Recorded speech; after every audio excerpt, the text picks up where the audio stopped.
We're gonna party like it's 1999. Gonna bust out the cans of Surge, crank up the Blink 182, gorge on pizza rolls, a hearty treat no matter the year, and partake in some of the worst wrestling pay-per-views in history. It doesn't matter if you were WWE riding the Attitude Era zenith or a fractured WCW falling down the tubes. On the former side of the Millennium Line, both companies produced some of the most awful 3-hour premium broadcasts of all time.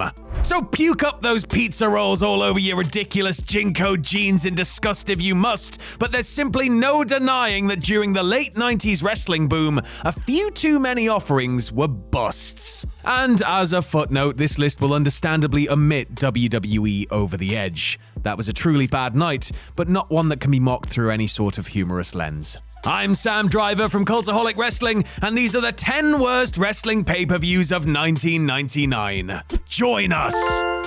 Number 10, WCW Halloween Havoc. Amid sensational headlines and lots of, as he'd like to say, pyro and ballyhoo in the autumn of 1999, Vince Russo arrived in WCW to try and turn around the ailing promotion. His first big project was Halloween Havoc, and had curious souls wondering what a Russo-produced WCW show might look like. The good news was that Havoc was certainly more colorful than much of the lame duck WCW fare that had preceded it, but the bad news? It was still a shockingly bad show. You had the lame-brained angle of Hulk Hogan refusing to wrestle world champion Sting, taking an intentional pin while wearing street clothes. Lex Luger and Bret Hart had a half-assed match that culminated in Bret losing to a half-crab. Chris Benoit lost the US title to a heatless Rick Steiner. The mysterious Berlin lost to glorified enhancement talent Brad Armstrong. And DDP and Ric Flair's strap match was slow and meandering. The night had a little more prep via the Russo new car smell, but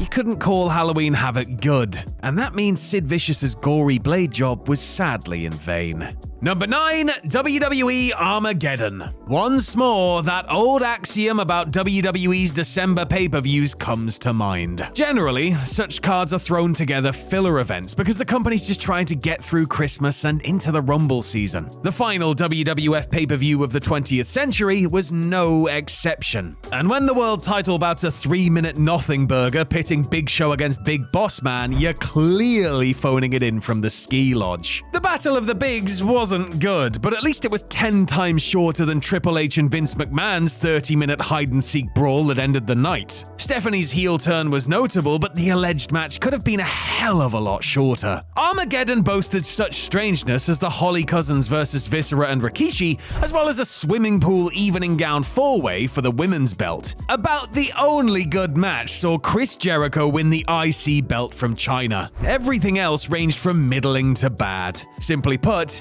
this show was hardly Y2K compliant. Number 8, WCW Slamboree. While 1999 was more rancid than a portaloo outside a frat house, there's one oasis on the barren plains. April's Spring Stampede may have been legitimately the best Big Two pay-per-view of the year. In fact, May's Slamboree started down that same road as a 3-way tag title bout between Raven and Saturn, Rey Mysterio Jr. and Billy Kidman, and Dean Malenko and Chris Benoit kicked ass. Then, reality set in. Conan vs. Stevie Ray? Awful. A random Bam Bam Bigelow vs. Brian Knobbs hardcore match?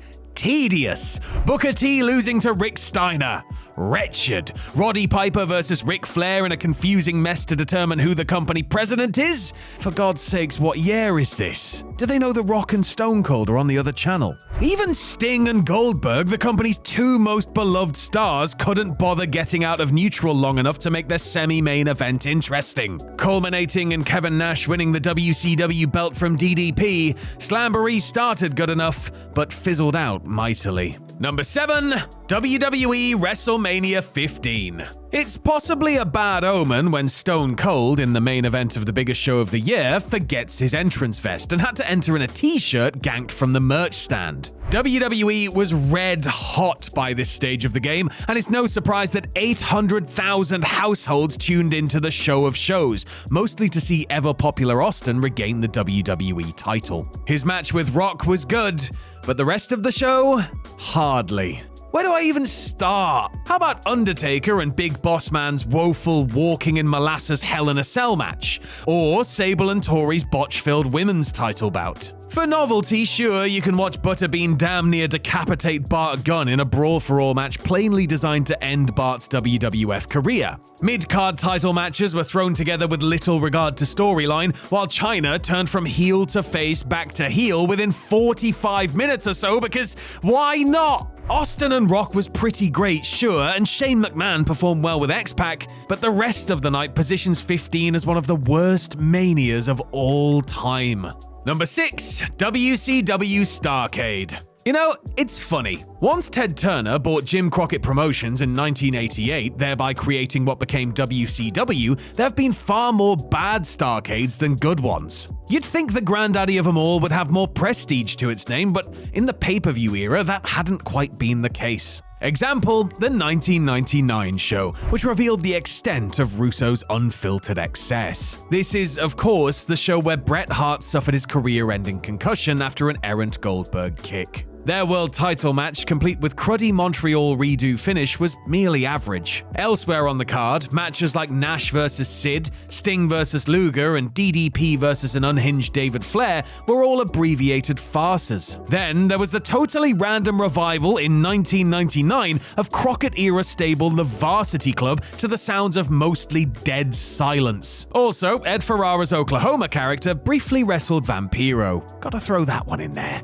Benoit and Jarrett had a great 10-minute ladder match for the US title, but that's about the only positive from WCW's supposed biggest show of the year. Number 5, WCW Road Wild. For the fourth and final time, WCW and Eric Bischoff blew a wad of cash on a free show at the Sturgis Biker Rally to the most diminishing returns yet. Not by coincidence, Bischoff was sent home a month later. The final Road Wild came at a time when WCW had never been more lame duck, relying on Hogan's red and yellow revival to win the day. Spoiler, nobody won that day.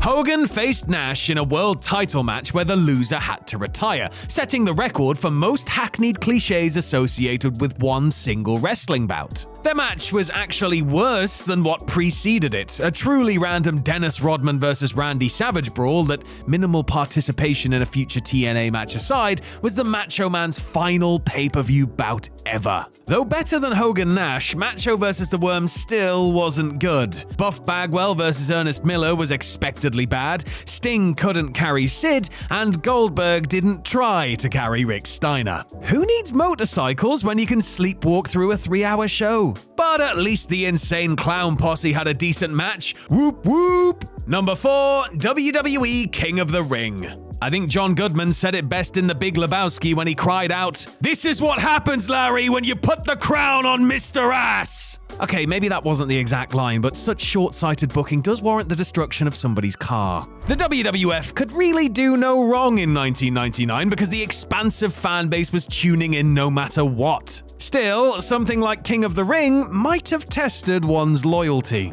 For one thing, the 8-person tournament featured 0 good matches, unless you think Kane holding Big Show in a 3-minute chokehold's exciting, in which case, I'm not here to kink shame. The tournament winner was Billy Gunn, who looked thoroughly mediocre in his trek to the throne. Less imaginative was the Rock vs. Undertaker WWF title bout, where an injury-riddled dead man moved at half the speed of a glacier. And obviously we can't forget Austin vs. the McMahons in the ownership ladder match, complete with briefcase-tugging screwjob. Point being, the Attitude Era had many fine hours. King of the Ring was 3 shoddy ones. Number 3, WCW Great American Bash. WCW wasn't going to win the Monday Night Wars at any point in 1999, nor were they going to pass WWE in most meaningful metrics. But you know what? They vowed that WWE would not have the worst pay-per-view in June 1999, and by God, they kept their word. The Great American Bash was not great, but it was rightfully bashed for... let's just bloody run through it, shall we? Nash and a bloated Savage had an awful world title main event ending in a DQ facilitated by a returning Sid. Rick Steiner defeated Sting in a Falls Count Anywhere match utilizing his new finishing maneuver of having several dogs bite his opponent. Ernest Miller versus Horace was apparently booked on a dare. Ditto Van Hammer versus Mikey Whipwreck. Flair vs. Piper had a Slamboree rematch to the delight of several, but when the second best match of the night has Hack battering Brian Knobbs with plunder, you're stretching credibility by putting great in the event title, unless you follow it with catastrophe. Number 2, WCW Bash at the Beach. You might have noticed that every WCW pay-per-view from May through August is included on this list. The October event is here too, while September just missed the cut. Look, if you didn't live through WCW in 1999, you can't even begin to fathom just how wretched and deplorable the year was. This was a company that did absolutely everything wrong, with July's Bash at the Beach being the piece of crap de resistance. I mean, where do I even begin? How about the Roddy Piper vs. Buff Bagwell boxing match that poor Mills Lane presided over? Or the Junkyard Invitational, a dimly lit pre-taped hardcore match that meant absolutely nothing and resulted in numerous legitimate injuries? Jobbing Dean Malenko to David Flair, or booking bloody Van Hammer in a title match? The main event was a tag team bout for the world title, pitting champion Nash and Sting against Savage and Sid. And it was clear that nobody in this match had their working boots on. By the summer of 1999, it was clear that WCW's ethos had become trying is the first step toward failure, and so is a lack of trying. And number 1, Heroes of Wrestling. Oh, I bet you all forgot about this one. In a period where WCW's sheer terribleness relegated them to second place, they couldn't even have the worst pay-per-view of the year. Nope, that dishonor goes to October's Heroes of Wrestling, an independently produced card featuring stars of yesteryear, trying to cash in on the wrestling craze. The problem was, most of the veterans were well past their prime, and one of them was in absolutely no shape to work. Heroes gains most of its infamy from Jake Roberts at his lowest point clearly being 3 sheets to the wind during his backstage promo, and then later when he attempts to wrestle Jim Neidhart and King Kong Bundy. It's so good to see Jake doing well these days. But even before that fiasco of an ending, the card was packed with one bad match after another. Greg Valentine versus George Steele, the Bushwhackers versus Nikolai Volkov and Iron Sheik, One Man Gang versus Abdullah the Butcher. None of it was good, nor could anyone expect it to be in 1999. For sure, there's a place for nostalgia in wrestling, but Heroes of Wrestling just wasn't it.